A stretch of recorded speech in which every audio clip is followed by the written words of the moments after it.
Booby. I'm Booby, and we finally made it through it. We got our week one, 7 hours of commercial-free football, man. It was beautiful. I mean, I know if you're playing fantasy, you either had a really good week or you had a really rough week. A lot of people didn't put up numbers. I mean, defenses were playing good. If you had Tyreek Hill, you're cashing in. You probably won your game this week. You had Dallas or the Jets defense. You're probably cashing in as well. You probably won. But a lot of questions came out of week one from a lot of teams. Everybody's got a lot of questions, but I think the two biggest questions come out of last night's Monday Night Football game between the Jets and the Bills, where, it came down to overtime and it got won on a punt return of all things. So, I mean, it was a crazy way to start week one, but definitely those two, I feel like they have the biggest questions. And for the New York Jets, they have a very simple, but they also have a very complicated question. What do we do now? Where do we go from here? Simple but complicated. For the Buffalo Bills, the question is it time to start having the Josh Allen conversation? Is this guy the guy that's going to bring us the title to a sports city that has been craving a sports title from the Sabres, from the Bills? I mean, they need it. And I think it's time for them to start asking them questions. So what I'm going to do, I'm going to break this video up into two pieces. If you don't give a fuck about the Jets, skip to the Buffalo Bills part. If you don't give a fuck about the Bills, just watch the Jets part or watch them both, whatever you want to do. I'm not gonna tell you how to live your life. We're gonna start with the New York Jets, whose was a Super Bowl contender.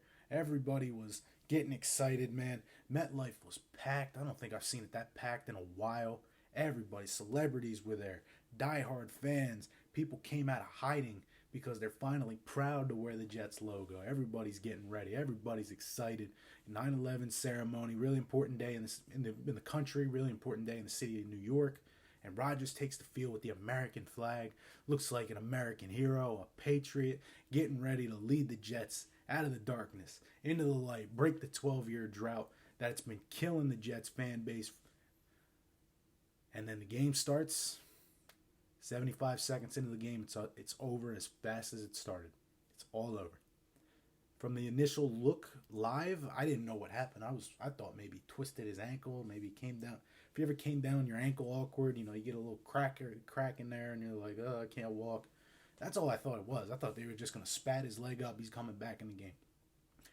It wasn't until I got on Twitter and I saw people slow the video down a little bit, and you watch the back of his leg just rupture. He's torn Achilles, done for the season. It's actually official now. It's not Twitter doctors taking a guess, but he's going.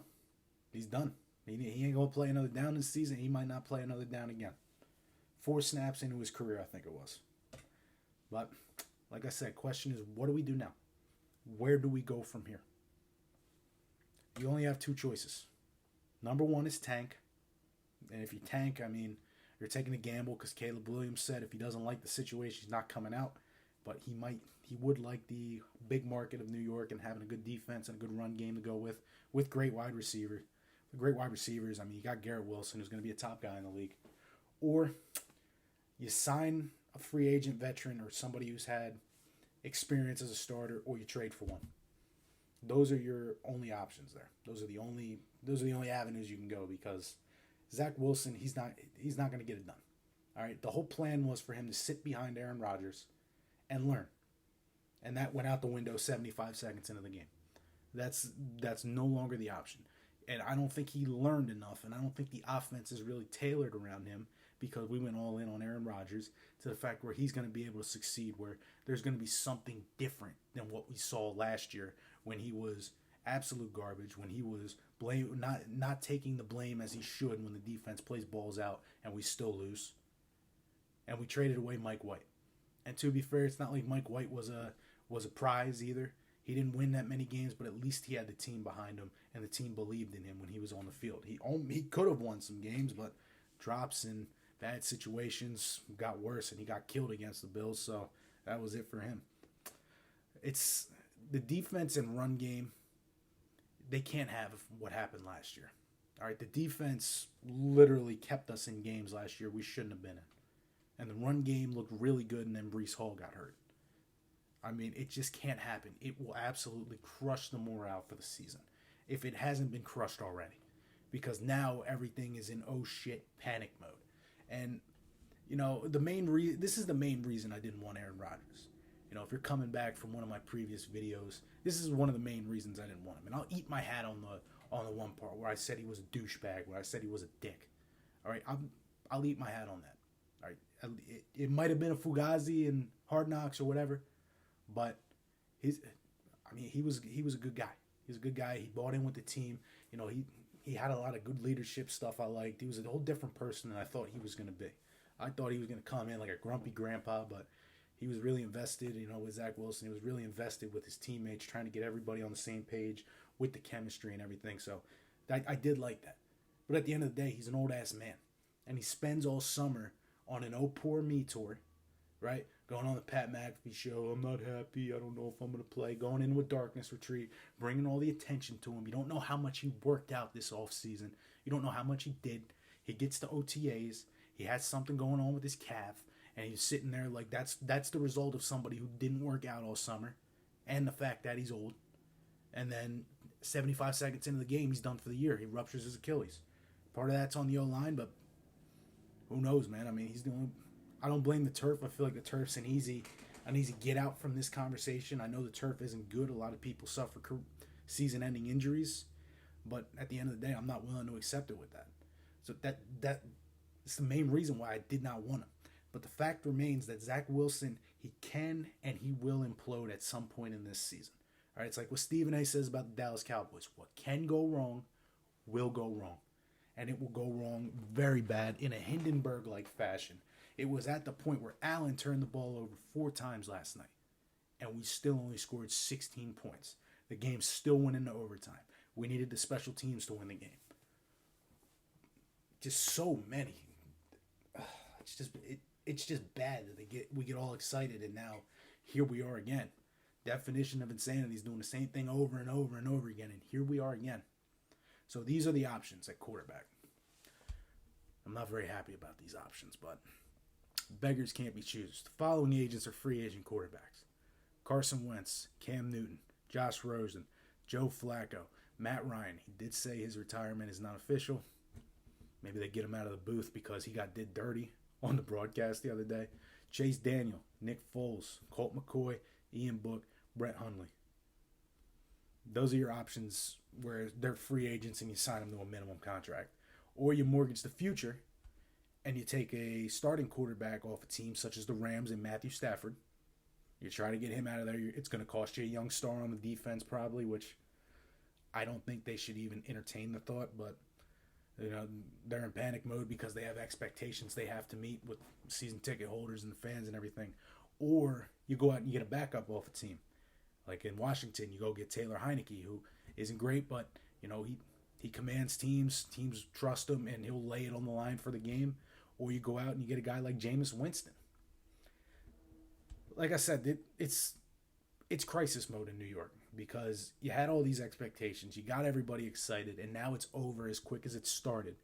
And waiting too long can cost you the season. Your choices are bad or worse. It just depends on what they decide to do from this point for the season. All right, if you, like I said, you wait too long, it's going to cost you the season. So what I think is going to happen is they're either going to bring in Flacco, who was in the organization last year, who won some games last year. He had that great comeback against Cleveland. They won the game with Garrett Wilson. Or they're going to bring in Carson Wentz. I wouldn't, Cam Newton, I would love Cam Newton, but how many more hits can he take? Because this guy took some massive shots early in his career. How many more of those types of hits can he take? Because they hold the flag when he gets cracked. I genuinely do think it's going to be Wentz or Flacco, though. That's probably the only options. And at this point, the season probably is over. There probably is not going to be a playoff. The drought's going to get extended to 13 years. So if that's going to be the case, then I just say screw it. Bring in Commander Wentz. Let's get weird. Let's see what he can do. See if he can channel some almost MVP season vibes or whatever. I mean, at this point, you just got to have fun. Try to keep the fan base engaged because the Super Bowl hopes have crashed. I mean, if you put bets on Aaron Rodgers last night, if you put futures bets on Aaron Rodgers or on the Jets Super Bowl, you're probably not a very happy person this morning. I mean, the only way we sniff the playoffs is if the defense carries us and can score a touchdown in most games and the run game. we're going to have to run the setup the pass. We're going to have to play early 2000s football. And you don't know how good that's going to work out for him. So I'm genuinely curious to see what direction this team's going to go in the coming days, especially because we got to play the Cowboys this week. They just put on an intimidation game against the New York Giants. So we'll see what happens. It was week 1. You know, the motivation's it's peaked out, so you never know what's going to happen. Any given Sunday, anything can happen, but it's definitely going to be interesting to see what this front office, who's done a great job so far, does from here. All right. So that's being said with the New York Jets. The Buffalo Bills now. Let's go talk about them. All right. Now, I think they're still a Super Bowl contender. Don't get me wrong. They didn't have no tragic injury last night. But I think they may be in a type of situation like the Jets where I think it's finally time we had the conversation, the Josh Allen conversation. And people were so quick to be ready to have the Trevor Lawrence conversation. And then he has a great second half of the year last year, and he silences the haters. But I think it's finally time we have this conversation about Josh Allen because he's a great player. I'm not going to lie, he's a great quarterback, he's a great player, but he's a turnover machine. The dude just turns the football over. He hands it out like candy on Halloween. All right? Threw 3 interceptions last night to the same guy. The same guy. 3 interceptions. A career night. He has more interceptions right now than most guys will have this season. And Jordan Whitehead made his incentive last night. Upon 3 interceptions, he gets paid $250K. He got that last night. And he might as well slide a stack to Josh Allen for his troubles just because he helped him out last night. 3 interceptions to the same guy, and then a fumble on their side of the 50 that made Mark Sanchez chime in because he knows something or two about running into your own guy and fumbling the football. I mean, this is a game they shouldn't have lost last night. They should not have lost this game whatsoever. And since entering the league in 2018, he's thrown 63 interceptions, he's had 31 fumbles, and he's lost 12 of those 31 fumbles. That's a lot of turnovers going into year 6 here. We're in year 6, and this guy's lost to Zach Wilson twice. He's lost to him multiple times. I don't know if any other quarterback can say that. If we can say that about any other quarterback, you're more than welcome to fact check me on this. But losing to Zach Wilson twice, that's a hell of a feat right there. That's the wrong side of history that you do not want to be on. And while he does throw a lot of touchdowns, he runs a lot of touchdowns. The gap between touchdown to turnover ratio, especially in the playoff, is a lot closer than you think it would be. I mean, this guy, they played the Dolphins last year. They almost lost to the Dolphins because of the turnovers. And then they played Joe Burrow last year, and Joe Burrow slapped him around like a little bitch. It's finally, I think it's time we put Burrow above Josh Allen. I think it's, like, if it hasn't been made already, that decision's got to be made. Put him above him. All right. He's 0-5 in overtime games. Hasn't won an overtime game his whole career, regular season or postseason. He's had those tough games against Mahomes, yeah, but all the other games, he ain't won those either. And to be fair, he is a victim of their own system where they don't have a running game. The run game has been the biggest need for this team the past couple of years. It's been one of the biggest things that's held them back from a Super Bowl. I mean, if you look at last night, Buffalo had 22 carries, 97 yards. Josh Allen had 6 of those carries for 36 of those yards. So that's what? That's 61 yards coming from their running backs. Meanwhile, the New York Jets had 28 carries, 172 yards. 22 for 97, 28 for 172. What's wrong with this picture here? One team runs the football, you do not. And you got to run the football to win the game, even in this day and age of the forward pass, of the spread offense, the hurry up, the launching it downfield, where everybody wants to be like Patrick Mahomes. You still need to be able to run the fucking football. All right? And here's another humbling stat from last night. He had a worse rating than Zach Wilson. Yeah. He had a 62.7 rating last night. Zach Wilson had an 81.4. Sheesh. That is not good, to say the least, when you get outplayed by Zach Wilson. And I know that I've been guilty of this, where I've been very critical of a guy like Dak Prescott because of his turnovers, his inability to win big games. And granted, Josh Allen has been to the conference championship before. He's been up the mountain before. He's almost tasted glory, but he just hasn't gotten through But at the same time, it's finally time to start including him in a Dak Prescott-like conversation. It's time to start adding him in that conversation with the turnovers, with the inability to win the big game. You can blame the defense, you can blame the run game all you want. You want to make this guy your franchise guy, he's got to get it done. And he has not gotten it done yet. He's looked good. He's been up there for MVPs, all this good shit. Look at my stats in the regular season. Go look at the postseason stats. You tell me if that's acceptable or not. And I genuinely want to know what Bills fans think about this, but I think it's time to start including him in that Dak Prescott conversation. It's time to start taking him out of the top 5 of quarterback ranking conversations until further notice. Because until he starts slowing down these turnovers, until he stops fumbling the football, stops throwing interceptions to the same guy 3 times, take him out of the conversation. See what he's going to do to get himself back going again. Because you're running out of time. You're 6 years into your career. How much longer can you take these big hits running the football before you break down for long-term injury? Like I said, I genuinely want to know what you Bills fans know. Are you guys let me know in the comments. I know I talked to my 30 imaginary friends here, but maybe it reaches a Bills fan.